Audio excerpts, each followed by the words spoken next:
सबको जय मसीह की।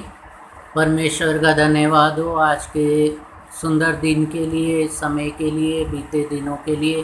परमेश्वर ने हम सबको जो है संभाला और जो है एक बार फिर ये मौका दिया कि हम उसकी आराधना करें, उसकी स्तुति करें, उसके वचन को पढ़ें, उसको समझें, उसको सीखें, उसको जानें। आइए हम इससे पहले कि अपनी आराधना को शुरू करें, हम अपने सरों को झुकाएंगे, हम प्रार्थना मांगेंगे ताकि परमेश्वर हम सबको जो है बुद्धि दे, सामर्थ्य दे, हमें संभाले और हम इस प्रार्थना में जो वचन पढ़ते हैं, जो हम वचन को सीखते हैं, उसको परमेश्वर सीखने के लिए हमें बुद्धि और सामर्थ्य दे। आइए हम अपने सरों को झुकाएं और प्रार्थना मांगें। प्रभु जी, धन्यवाद के साथ हम एक बार फिर आपके पास आते हैं, आपके सम्मुख आते हैं। आप अच्छे हैं, आप भले हैं। आपके प्रेम, आपकी दया, आपकी करुणा, आपकी कृपा के लिए आपका धन्यवाद देते हैं। बीते दिनों के लिए धन्यवाद देते हैं। बीते दिनों खुदावन आपने हम में से हर एक जन को संभाला है। खुदावन आपसे प्रार्थना चाहते हैं, जैसे खुदावन आपने बीते दिनों संभाला है, आगे के तमाम जीवन में भी खुदावन आप हम में से हर एक जन को संभालें जो इस वक्त खुदावन आपके खुदावन वचन को सुनना चाहते हैं, आपकी आराधना करना चाहते हैं, आपकी स्तुति करना चाहते हैं। हर एक को खुदावन बुद्धि दें, हर एक को सामर्थ्य दें, ताकि खुदावन इस आराधना से, इस प्रार्थना से और उस वचन से खुदावन आपको महिमा मिल सके और हम आपसे आशीषें प्राप्त कर सकें। खुदावन आगे की आराधना, प्रार्थना अपने आप को आपके हाथों में सौंप देते हैं और ये सब आपके प्रिय पुत्र अपने उद्धारकर्ता खुदावन यीशु मसीह के नाम से मांग लेते हैं, आमीन। परमेश्वर का धन्यवाद हो हर एक आशीष, हर एक बरकत के लिए। मैं परमेश्वर का दास अमित पोटर एक बार फिर आपके सामने परमेश्वर का वचन लेके आया हूँ। और इससे पहले कि हम परमेश्वर के उस वचन की तरफ जाएं, वचन को सीखें, उसको जानें, हम जो है आराधना की शुरू में जो है परमेश्वर की स्तुति में, प्रभु यीशु मसीह की स्तुति में एक गीत गाएंगे। और अगर ये गीत आप लोगों को आता है तो आप भी जो है हमारे साथ इस गीत को गा सकते हैं, ताकि जब हम ये गीत गाएं तो इस गीत के द्वारा प्रभु को महिमा मिले और हमारे जीवन से प्रभु को महिमा मिले और उस प्रभु यीशु मसीह से हम सबको आशीष और बरकतें मिले। आइए हम प्रभु की स्तुति में गीत गाते हैं। गीत के बोल हैं, यहोवा चरवाहा मेरा, कोई घटी मुझे नहीं है। आइए हम इस गीत को गाएं। यहोवा चरवाहा मेरा, कोई घटे मुझे नहीं है। हरी चराइयों में मुझे स्नेह से चराता वो है। यहोवा चरवाहा मेरा, कोई घटे मुझे नहीं है। हरी चराइयों में मुझे स्नेह से चराता वो है। यहोवा चरवाहा मेरा, मृत्यु के अंधकार से मैं जो जाता था, प्रभु यीशु करुणा से तसल्ली मुझे दी है। मृत्यु के अंधकार से मैं जो जाता था, प्रभु यीशु करुणा से तसल्ली मुझे दी है। यहोवा चरवाहा मेरा, कोई घटी मुझे नहीं है। हरी चराइयों में मुझे स्नेह से चराता वो है। यहोवा चरवाहा मेरा, शत्रुओं के सामने मेज को बिछाता है। प्रभु ने जो तैयार की, मन मेरा मगन है। शत्रुओं के सामने मेज को बिछाता है, प्रभु ने जो तैयार की, मन मेरा मगन है, यहोवा चरवाहा मेरा, कोई घटी मुझे नहीं है, हरे चराइयों में मुझे स्नेह से चराता वो है, यहोवा चरवाहा मेरा, कोई घटी मुझे नहीं है, हरे चराइयों में मुझे स्नेह से चराता वो है, यहोवा चरवाहा मेरा। सिर पर वो तेल मला है, अभिषेक मुझे किया है, दिल मेरा भर गया है, और उमड़ भी रहा है। सिर पर वो तेल मला है, अभिषेक मुझे किया है, दिल मेरा भर गया है, और उमड़ भी रहा है, यहोवा चरवाहा मेरा, कोई घटी मुझे नहीं है, हरे चराइयों में मुझे स्नेह से चराता वो है, यहोवा चरवाहा मेरा, यहोवा चरवाहा मेरा। प्रभु का धन्यवाद हो इस सुंदर गीत के लिए। परमेश्वर ने जो है ये गीत हमें दिया है, परमेश्वर का धन्यवाद हो। जैसा हमने गीत को गाया है, जैसे ये गीत हमने इसके बोल जो हमने सीखे हैं वो बोल हैं भजन संहिता उसका 23वां अध्याय, उसके ऊपर जो है ये गीत बनाया गया है, जिसमें लिखा है यहोवा मेरा चरवाहा है, मुझे किसी बात की घटी ना होगी। और जो है ये भजन संहिता 23 है, और इसको जब हम पढ़ते हैं तो परमेश्वर हमें तसल्ली देता है, और जो है हमें परमेश्वर हिम्मत देता है, हमें ताकत देता है। और जब हम कई बार हमारे जीवन में ऐसा होता है कि हम भय जो है हमारे जीवन में आता है, हम डरने लगते हैं किसी चीज़ से, तब जो है ये भजन संहिता 23 पढ़ा जाता है।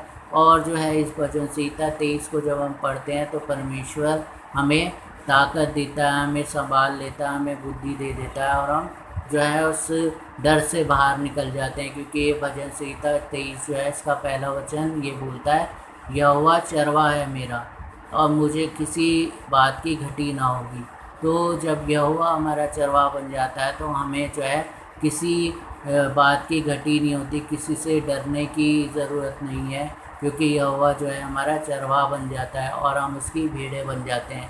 और जब प्रभु जब हमें अपनी भेड़ें बना लेता है और जो है हमारा चरवाहा बन जाता है, तो हमें जो है वो कभी भी किसी संकट में पड़े रहने नहीं देता, हमें बाहर निकाल लेता है। परमेश्वर का धन्यवाद हो इस भजन संहिता 23 के लिए, इस गीत के लिए जो उसके ऊपर आधारित है, उसके ऊपर जो है ये गीत लिखा गया है, बनाया गया है। परमेश्वर इस गीत के द्वारा हमें आशीष और बरकत दे। आइए हम पवित्र वचन में जाएंगे, और पवित्र वचन में से जैसा हम सीखते आए हैं वचन में से, आज हम एक और वचन हम सीखेंगे प्रभु के वचन में से, और हम निकालेंगे। जैसा मैंने आपको बताया कि बाइबल में दो जो है भाग हैं, एक नया नियम है और एक पुराना नियम है। तो हम पुराने नियम में से नहीं, अभी हम नए नियम में से ही हम जो है सीख रहे हैं। हम हर एक वीडियो में जो है नए नियम में से सीख रहे हैं, प्रभु यीशु मसीह के बारे में, प्रभु यीशु मसीह के वचनों के बारे में, चंगाइयों के बारे में हम सीख रहे हैं। और हम आज एक और वचन हम सीखेंगे लूका की इंजील में से। लूका की इंजील हम निकालेंगे 12 अध्याय उसकी 13 वचन से 21 वचन तक। लूका उसकी 12 अध्याय उसका 13 वचन से 21 वचन तक हम पढ़ेंगे।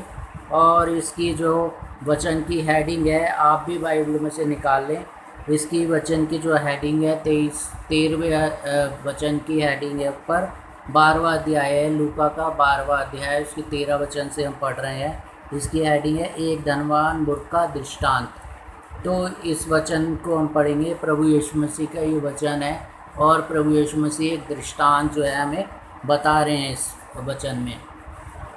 तो हम इस वचन को सीखेंगे प्रभु के। हम निकालेंगे लूका की इंजील, उसका 12वां अध्याय, उसकी जो है 13 वचन से हम पढ़ेंगे। 13 वचन से हम 21वें वचन तक पढ़ेंगे, जिसमें प्रभु यीशु मसीह एक दृष्टांत बता रहे हैं। और इसकी हेडिंग अगर हम पढ़ेंगे ऊपर, तो हेडिंग लिखी है एक धनवान मूर्ख का दृष्टांत। आइए हम पवित्र वचन को पढ़ें। 13 आयत से। फिर भीड़ में से एक ने उससे कहा, हे गुरु, मेरे भाई से कह कि पिता की संपत्ति मेरे साथ बांट ले।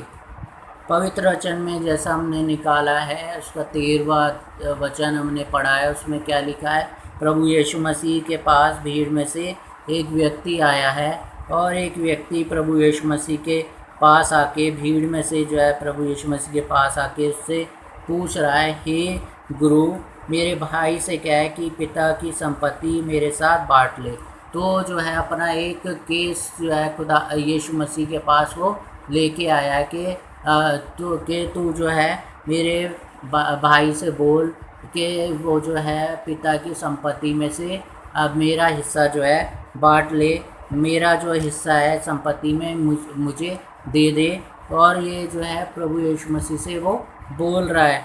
और हम 14वें वचन को पढ़ेंगे। उसमें लिखा है, उसने उससे कहा, यानी कि प्रभु यीशु मसीह ने उस मनुष्य से कहा जो प्रभु यीशु मसीह के पास आया है।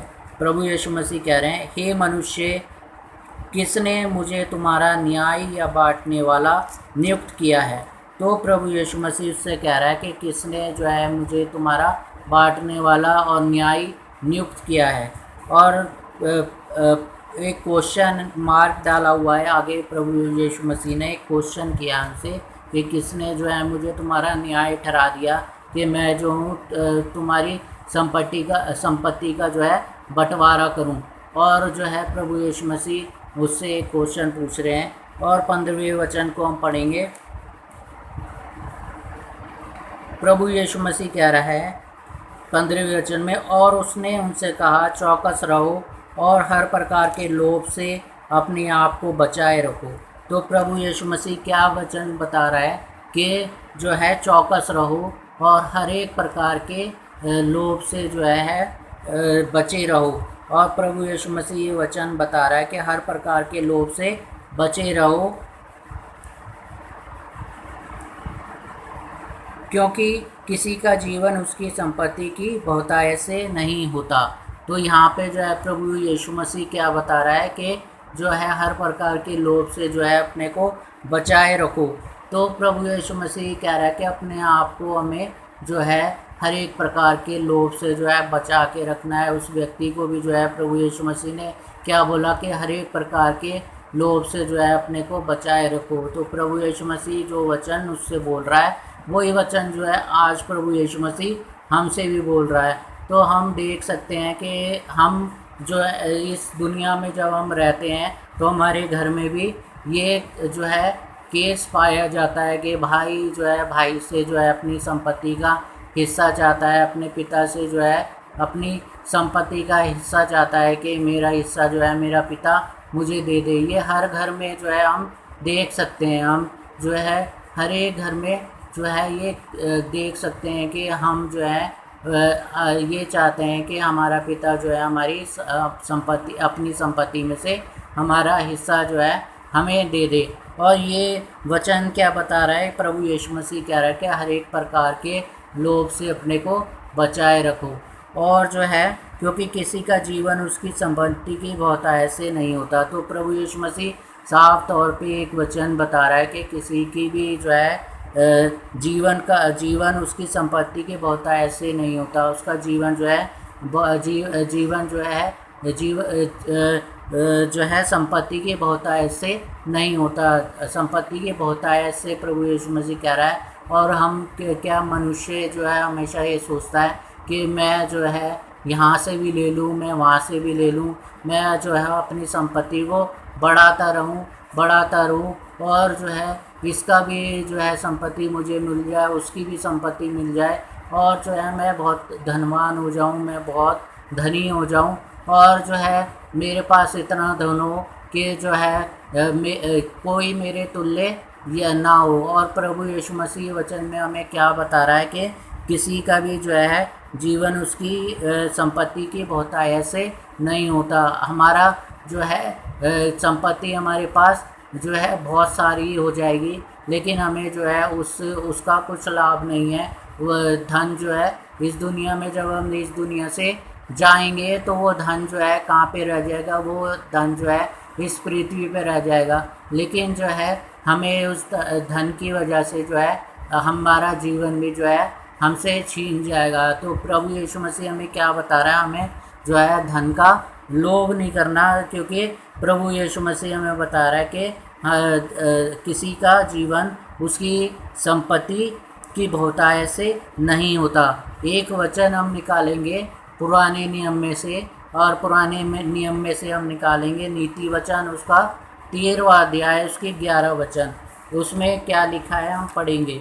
नीति वचन 13 उसकी 11 वचन में लिखा है, निर्धन के पास माल नहीं रहता। तो इसमें वचन में हमें क्या पता लग रहा है कि निर्धन के पास माल नहीं रहता, यानी कि जो निर्धन व्यक्ति होता है उसके पास पैसा नहीं रहता, वो जो है गरीब रहता है। और उसके बाद क्या है वचन में बी पार्ट में लिखा है 11वें वचन के, परंतु जो अपने परिश्रम से बटोरता उसकी बढ़ती होती है।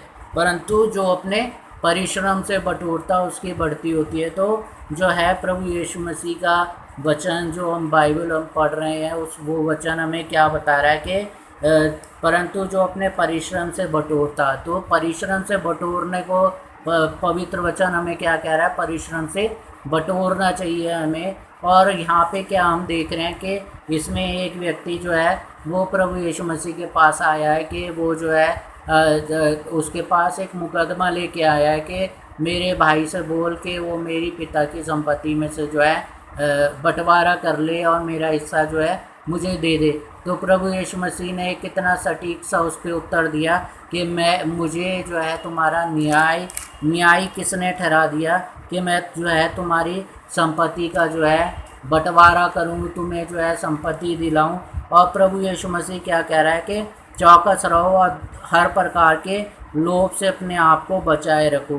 तो प्रभु यीशु मसीह कह रहा है हर प्रकार के लोभ से अपने आप को बचा के रखो। तो कई बार हमें क्या होता है, हमें धन का लोभ हो जाता है और हम अपने आस पड़ोस में भी, अपने रिश्तेदारों में भी हम देख सकते हैं ऐसे केस बहुत आते हैं, प्रॉपर्टी के केस बहुत आते हैं और एक दूसरे की जो है हम प्रॉपर्टी पे कब्ज़ा करने की कोशिश करते हैं कि उसकी प्रॉपर्टी हमें मिल जाए, उसकी प्रॉपर्टी हमें मिल जाए, ये हमें मिल जाए, वो मिल जाए, ये जो है हमारे भाई के पास जो है ये घर है तो ये घर हमारे नाम हो जाए, ये गाड़ी हमारे नाम हो जाए।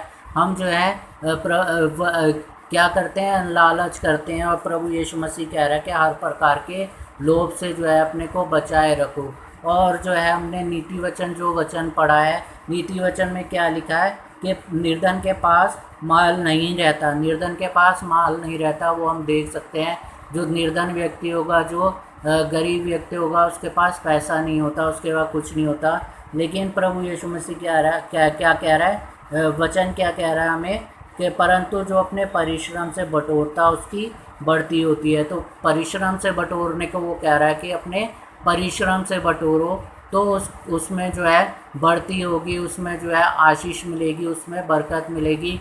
लेकिन अगर हम किसी की संपत्ति पे, किसी की जो है किसी भी चीज़ पे का लालच करेंगे, उसमें जो है कभी भी जो है वो जो है हमें आशीष का कारण नहीं होगा। जैसे हम व्यवस्था विवरण में पढ़ते हैं, व्यवस्था विवरण में जो है परमेश्वर का वचन हमें ये बताता है कि हमें जो है किसी की भी जो है वस्तु का लालच नहीं करना। और वचन हमें क्या बता रहा है, आज का वचन हमें कि हमें जो है किसी के धन पे जो है चौकस रहो और हर प्रकार के लोभ से अपने आप को बचाए रखो। वचन क्या बता रहा है हमें? किसी भी प्रकार के लोभ से अपने को बचाए रखो। वचन हमें ये बता रहा है कि हमें जो है किसी भी प्रकार का लोभ नहीं रखना। और वचन में हम आगे पढ़ेंगे, वचन के 16वें लूका की इंजील जो हम पढ़ रहे हैं उसके 12वें अध्याय के उसकी 16वीं आयत हम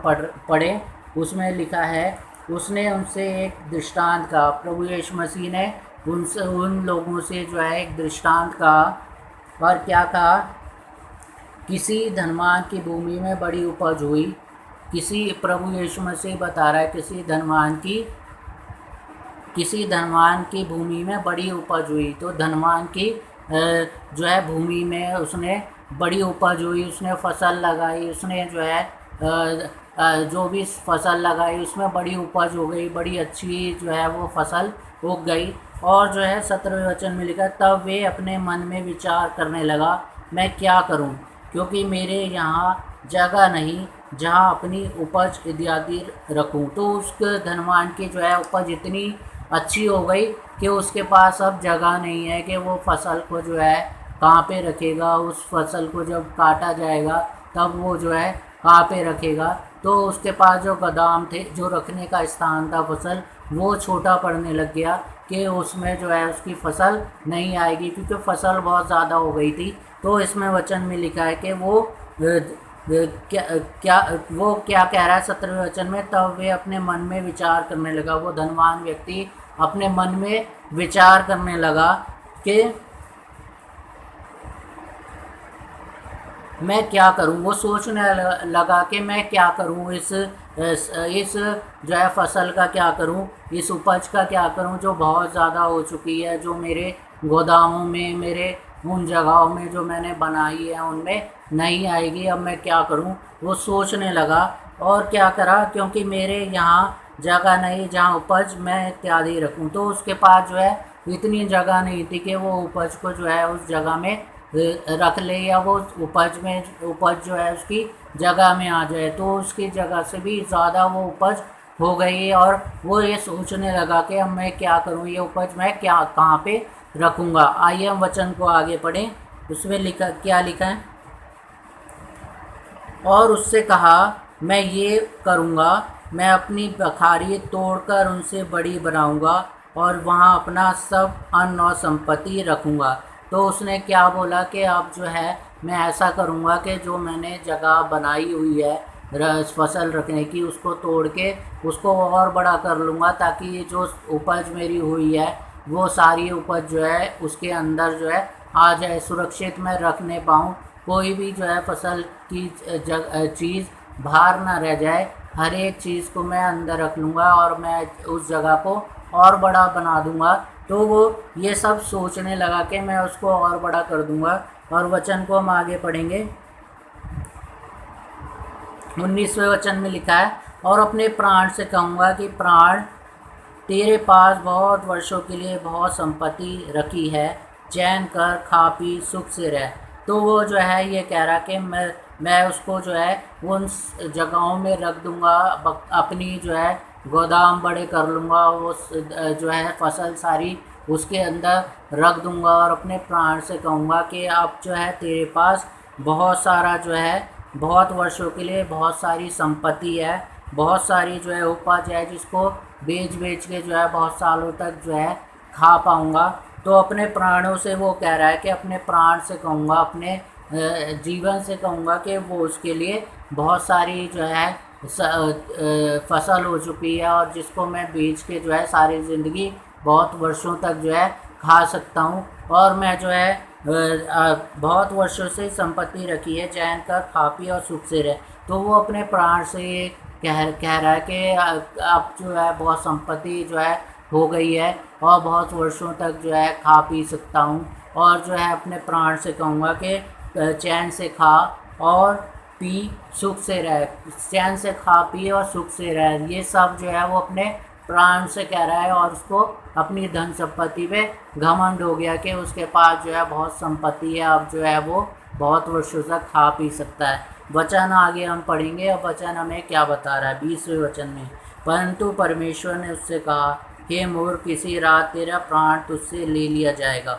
तो क्या हुआ, वो खुशी मना रहा था कि उसका जो है बहुत सारी उसके पास संपत्ति हो गई है, बहुत सारी जो है उसने उपज उसकी अच्छी हो गई है, और वो उसने अपने गोदामों के भी बड़ा कर लिया और अपनी सारी फसल उसमें रख ली, और खुश होकर अपने प्राणों से कह रहा है कि बहुत दिन तक जो है अब तेरे पास धन संपत्ति है, फसल है, और जो है तू, हे मेरे प्राण, तू खा पी और सुख से रह। ये सब चीज़ें जो है वो अपने प्राण से कह रहा है, अपने आप जो है खुश हो रहा है कि मेरे पास बहुत सारी संपत्ति धन हो गया है, अब जो है मैं चैन से खा पी सकता हूँ। लेकिन परमेश्वर का वचन हमें क्या बता रहा है, उस जो हमने अभी पढ़ा 20वें वचन में, कि परमेश्वर ने उससे उस व्यक्ति से कहा जो अपने पे घमंड कर रहा था, अपनी संपत्ति पे घमंड कर रहा था, उससे क्या बोला परमेश्वर ने, हे मूर्ख, उससे बोला हे मूर्ख। वो जो है क्यों प्रभु परमेश्वर ने उसको मूर्ख बोला, क्योंकि वो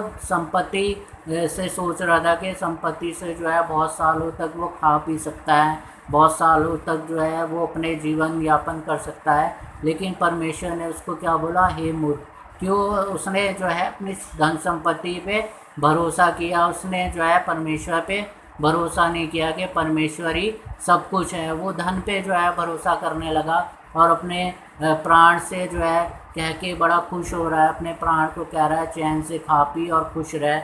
और परमेश्वर की आवाज़ आई, हे मूर्ख। उसको मूर्ख बोला परमेश्वर ने, और क्या बोला, इसी रात तेरा प्राण तुझसे ले लिया जाएगा, तब जो कुछ तूने इकट्ठा किया है वह किसका होगा। तो जो है प्रभु यीशु परमेश्वर उससे क्या कह रहा है, हे मूर्ख, आज ही तेरा प्राण ले लिया जाएगा, और जो धन संपत्ति तूने कमाई है, जो तेरी धन संपत्ति है, वो किसका होगा। तो आज का वचन हमें क्या बता रहा है कि हमें जो है जैसे प्रभु परमेश्वर का वचन हमें बता रहा है कि अगर हम धन संपत्ति पे जो है भरोसा रख रहे हैं, धन संपत्ति पे जो है घमंड कर रहे हैं कि हमारे पास धन संपत्ति बहुत सारी है, और जो है अपने प्राण से भी ये कह रहे हैं कि चैन से खा पी और सुख से रह, तो प्रभु परमेश्वर हमें ये बता रहा है कि हे मूर्ख, आज ही तेरा प्राण ले लिया जाएगा। तो ऐसा क्यों बोला प्रभु परमेश्वर ने उसको, क्योंकि उसने जो है अपने धन पे घमंड किया, धन पे भरोसा किया कि धन जो है उसको बहुत वर्षों तक जीवित रख सकता है। लेकिन जो है परमेश्वर ने उसको क्या बोला कि हे मूर्ख, आज ही तेरा प्राण ले लिया जाएगा, और जो तेरा धन होगा, जो तेरा धन है, वो किसका होगा तेरे मरने के बाद। तो इसमें क्या बता रहा है कि एक क्वेश्चन है इसमें, जो 20वें वचन में हम देख रहे हैं, लास्ट में एक क्वेश्चन उससे पूछा है, उस धनवान व्यक्ति से जिसकी फसल बहुत अच्छी हुई, उससे ये बोला कि तू खुश तो हो रहा है, तूने बहुत सारा धन कमा लिया, बहुत सारी जो है धन संपत्ति कमा ली, और अपने प्राण से भी तू ये कह रहा है कि बहुत सालों तक जो है तू खा पी ऐश कर और जो है बहुत खुश हो रहा है, लेकिन जो है तेरा प्राण आज ही जो है ले लिया जाएगा, और जो तूने धन कमाया वो किसका होगा। तो इसमें क्या 21वें वचन में हम आगे पढ़ें, क्या लिखा है, ऐसा ही वे मनुष्य भी है जो अपने लिए धन बटोरता है, परंतु परमेश्वर की दृष्टि में धनी नहीं। तो जो है अगर हम अपने लिए धन बटोर रहे हैं और जो है धन पे भरोसा कर रहे हैं, तो परमेश्वर के वचन में लिखा है कि वो मनुष्य भी है, ऐसा ही वे मनुष्य भी है जो अपने लिए धन बटोरता है, अपने लिए धन बटोरता है, लेकिन वो जो है अपने लिए धन बटोर रहा है, लेकिन परमेश्वर की दृष्टि में वो धनी नहीं है। क्यों धनी नहीं है, क्योंकि धनी जो है धन पे अपने घमंड करेगा। जैसे वचन में लिखा है, कोई भी व्यक्ति 2 स्वामियों की सेवा नहीं कर सकता। हम एक वचन को पढ़ेंगे, वचन में मत्ती की इंजील उसका 6 अध्याय उसकी 19वीं वचन में क्या लिखा है, हम पढ़ेंगे एक बार। मत्ती की इंजील उसका 6 अध्याय उसकी 19वीं आयत में लिखा है, अपने लिए पृथ्वी पर धन इकट्ठा ना करो, जहाँ कीड़ा और काई बिगाड़ते हैं और जहाँ चोर सेंध लगाते और चुराते हैं। तो इसमें जो है परमेश्वर के वचन में क्या लिखा है कि अपने लिए पृथ्वी पे जो है धन इकट्ठा मत करो, क्योंकि धन हम देख सकते हैं कि हमारे पास अगर बहुत सारा धन होगा तो हमारा मन जो है धन के ऊपर ही लगा रहेगा कि इसको कोई चुरा ना ले, इस पे इसको जो है कोई चुरा के ले ना जाए, और हमें जो है रात की नींद नहीं आएगी रात में कि कोई चुरा ना ले, और हमें दिन में भी चैन नहीं आएगा कि जो है कोई दिन में आके जो है इसको चुरा ना ले। हम दिन रात में जो है उस पर ही ध्यान रखेंगे, हम परमेश्वर के ऊपर ध्यान करना भूल जाएंगे। लेकिन वचन हमें क्या बता रहा है, मत्ती की इंजील उसका हमने जो 6वां अध्याय 19वें वचन में पढ़ा, अपने लिए पृथ्वी पर धन इकट्ठा ना करो जहाँ कीड़ा और काई बिगाड़ते हैं। तो इसमें साफ तौर पे लिखा है, परमेश्वर का वचन हमें क्या कर रहा है, हमें पृथ्वी पे धन इकट्ठा नहीं करना जहाँ कीड़ा और काई बिगाड़ते हैं, और जहाँ कीड़ा और काई बिगाड़ते हैं, और जहाँ चोर सेंध लगाते हैं और चुराते हैं। तो साफ तौर पे बताया है कि हम धन संपत्ति अगर इकट्ठा कर रहे हैं पृथ्वी पे, तो हमें हमेशा ये डर रहेगा कि चोर चुरा ना ले, इसमें कीड़ा ना लग जाए, इसका जो है कोई जो है कीड़ा इसको बिगाड़ ना दे, और जो है हमें हमेशा ये चिंता लगी रहेगी कि जो है इसका धन का नुकसान ना हो जाए, और हमारा मन जो है धन पे लगा रहेगा, हम जो है परमेश्वर के ऊपर मन नहीं लगा पाएंगे। और हम एक और वचन निकालेंगे, भजन संहिता उसका 37 अध्याय उसकी 16 वचन में क्या लिखा है परमेश्वर के वचन में। भजन संहिता उसका 37वां अध्याय उसकी 16 वचन में क्या लिखा है, हम पढ़ेंगे।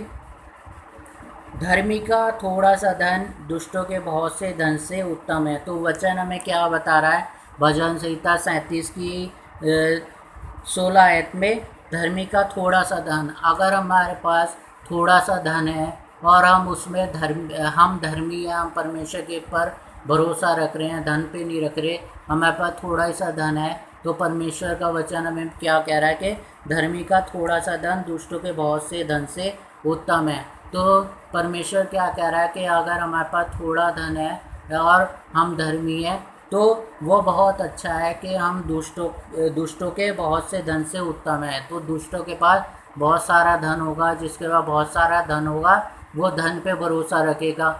हम देख सकते हैं कि आजकल तो धन की पूजा भी लोग जो है करते हैं, धन की पूजा करते हैं कि जो है धन को देवता बना देते हैं कि ये देवता है, धन जो है देवता है, उसको पूजने लगते हैं, उसकी पूजा करते हैं। लेकिन वचन हमें क्या बता रहा है, हमें जो है परमेश्वर के ऊपर भरोसा रखना है, उसके ऊपर भरोसा रखेंगे तो परमेश्वर का वचन हमें बता रहा है कि हम धर्मी हैं। और हम जो है अगर हमारे पास थोड़ा सा भी धन है, तो थोड़ा धन रहेगा तो हम परमेश्वर के सम्मुख रहेंगे, परमेश्वर को याद करते रहेंगे, और हमारे पास बहुत सारा धन हो जाएगा। तो जब हमारे पास बहुत सारा धन हो जाता है, दुख नहीं होती, हमारे पास तकलीफ़ नहीं होती, तो हम परमेश्वर को भी याद नहीं करते, हम उससे प्रार्थना भी नहीं करते। लेकिन जब हमारे पास कुछ भी कमी रहती है, हमारे पास घटी रहती है, हमारे पास धन की कमी रहती है, और तब जो है हम परमेश्वर को याद रखते हैं कि परमेश्वर जो है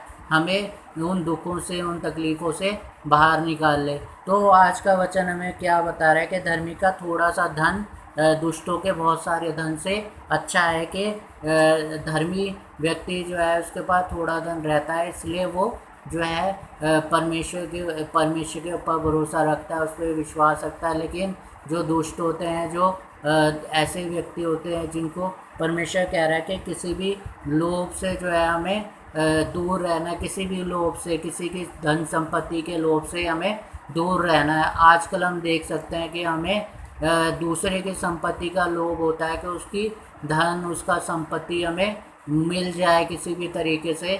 हम जो है अपना धन भी जो है अपने पास रखने की कोशिश करते हैं, और बहुत सा दूसरों का भी धन जो है अपने पास जो है करने की कोशिश करते हैं कि दूसरा का धन भी जो है हमें मिल जाए, और जो है हमें हमारे पास बहुत सारा धन हो जाए। लेकिन परमेश्वर का वचन हमें क्या बता रहा है कि हमें जो है धन का लोभी नहीं होना, हमें जो है धन को बहुतायत से जो है नहीं रखना अपने पास, या हमें लालच नहीं करना। जैसे हम व्यवस्था में पढ़ते हैं, व्यवस्था विवरण में लिखा है 10 हुक्मों में कि हमें जो है किसी की धन संपत्ति का, किसी भी प्रकार की धन संपत्ति का, किसी की भी हमें लालच नहीं करना, किसी भी प्रकार का हमें अपने जीवन में लालच नहीं करना, हमें जो है लोभ नहीं करना किसी भी चीज़ का, क्योंकि हम जब लोभ करेंगे तो हम जो है परमेश्वर की समीपता में से दूर हो जाएंगे। और हमारे पास अगर धन संपत्ति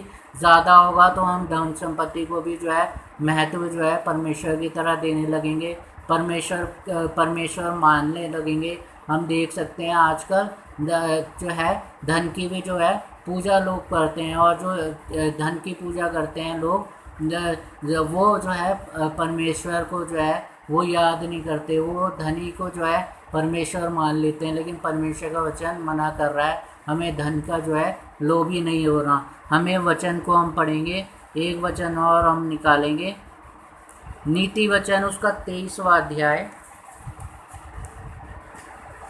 नीति वचन उसका 23वां अध्याय, उसकी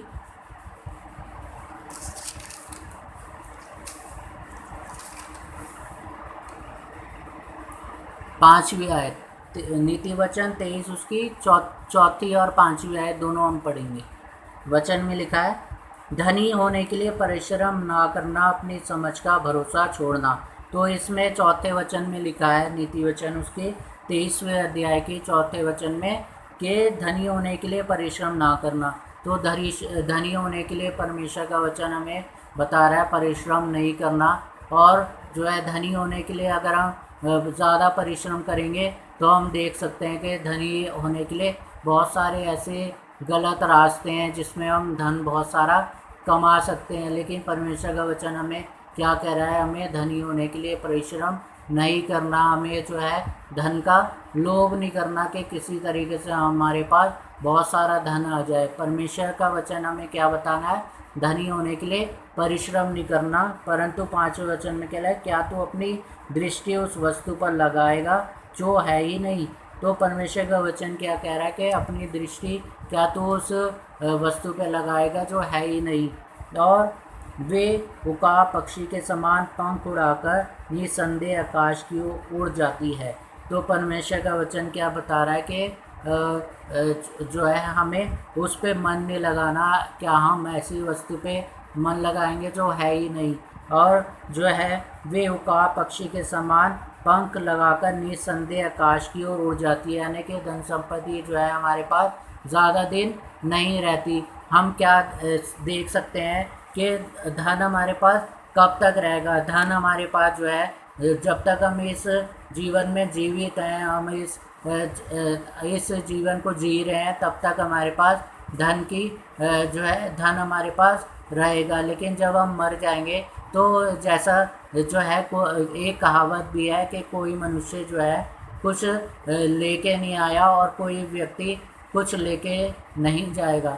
तो जैसा व्यक्ति आया है वैसे ही व्यक्ति चला जाएगा, लेकिन धन संपत्ति जो है उसके साथ नहीं जाएगी, धन संपत्ति जो है यहीं पे रह जाएगी। लेकिन अगर हम धन के जो है ज़्यादा लोभी होंगे, धन के अगर हम लालची होंगे, तो परमेश्वर का वचन हमें ये बताता है कि जो है धन के अगर हम पुजारी होंगे, धन की अगर हम पूजा कर रहे होंगे, धन को अगर हम परमेश्वर का महत्व दे रहे होंगे कि धन ही परमेश्वर है, तो परमेश्वर का वचन हमें बता रहा है कि वो धन जो है यहीं पे रह जाएगा। लेकिन जब हम इस जीवन को छोड़ देंगे, जब हमारे प्राण निकल जाएंगे, तब जो है हम जो है परमेश्वर के पास जो है नहीं जा पाएंगे, अगर हम धन पे ज़्यादा भरोसा रखेंगे।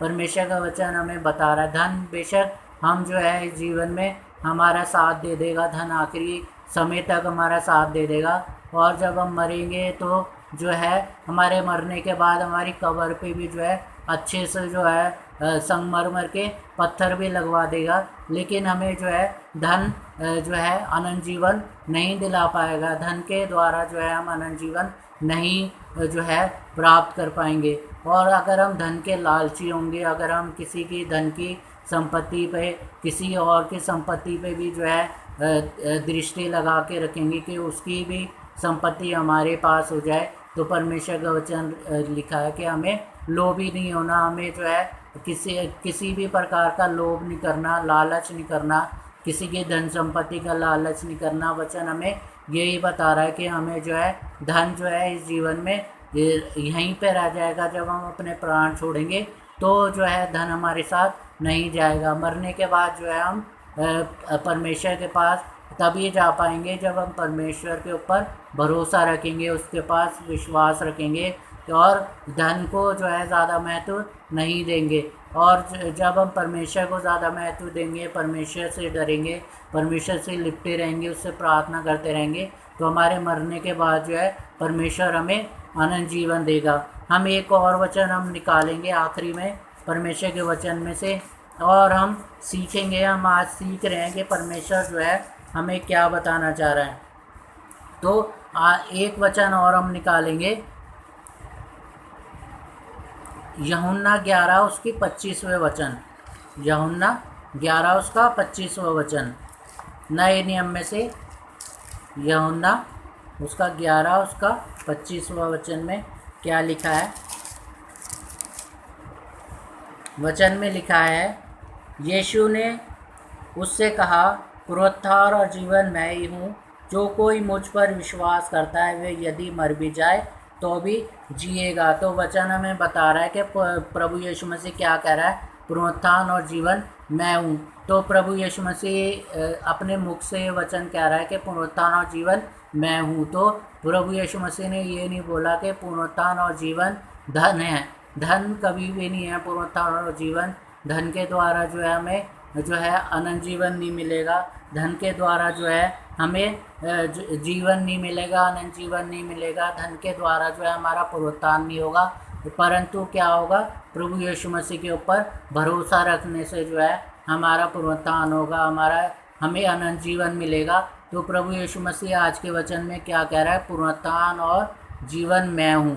प्रभु यीशु मसीह ये हमारे जीवन में कह रहा है कि अगर हम धन को जो है ये कह रहे हैं कि धन के द्वारा जो है हमें अनंत जीवन मिल जाएगा, धन के द्वारा जो है हमें जो है सारी इस जीवन में तो हमें सारी खुशियाँ, सारी चीज़ें हमें मिलेंगी धन के द्वारा। लेकिन धन के अगर हम ज़्यादा लोभी हो जाएंगे, परमेश्वर का वचन ये नहीं कह रहा कि हम धन जो है कमाए नहीं, धन जो है अगर हमारे पास नहीं होगा तो हम परेशान रहेंगे। तो वचन हमें ये नहीं कह रहा कि हम धन ना कमाए, क्योंकि धन जो है हमें धन जो है हमारी ज़रूरतों को पूरा करता है। धन अगर हमारे पास होगा तो हम खाना खा पाएंगे, रोटी खा पाएंगे, दाल चावल खा पाएंगे, सब्जियां खा पाएंगे, अपना इलाज करा पाएंगे।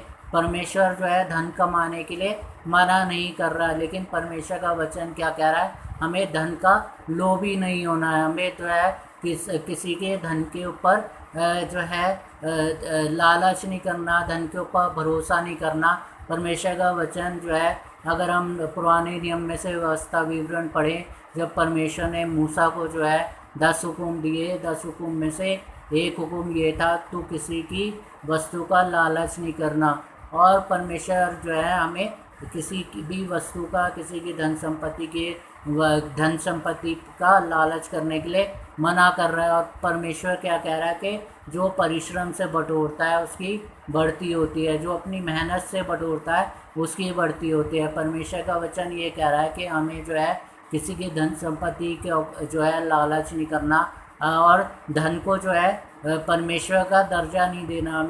हमें जो है परमेश्वर को परमेश्वर का दर्जा देना है, कि हमें धन को परमेश्वर नहीं मानना, परंतु हमें परमेश्वर को परमेश्वर मानना है। परमेश्वर का वचन हमें ये कह रहा है, पुनरुत्थान और जीवन मैं हूँ, यानी कि पुनरुत्थान और जीवन जो है प्रभु यीशु मसीह है। प्रभु यीशु मसीह के ऊपर जब हम भरोसा रखेंगे, उस पर विश्वास रखेंगे, तो हमारा पुनरुत्थान होगा, तो हमें अनंत जीवन मिलेगा। अगर हम धन संपत्ति पर भरोसा रखेंगे, धन संपत्ति का लालच रखेंगे अपने मन में, किसी की प्रॉपर्टी का लालच करेंगे, आजकल हम देख सकते हैं हर घर में, हर जगह पे जो है हम ये देख सकते हैं कि हमें देखने को मिल जाएगा कि कुछ लोग ऐसे मिल जाएंगे जो प्रॉपर्टी के लालची होंगे कि वो भी हमें मिल जाए, वो भी हमें मिल जाए, वो भी हमें मिल जाए।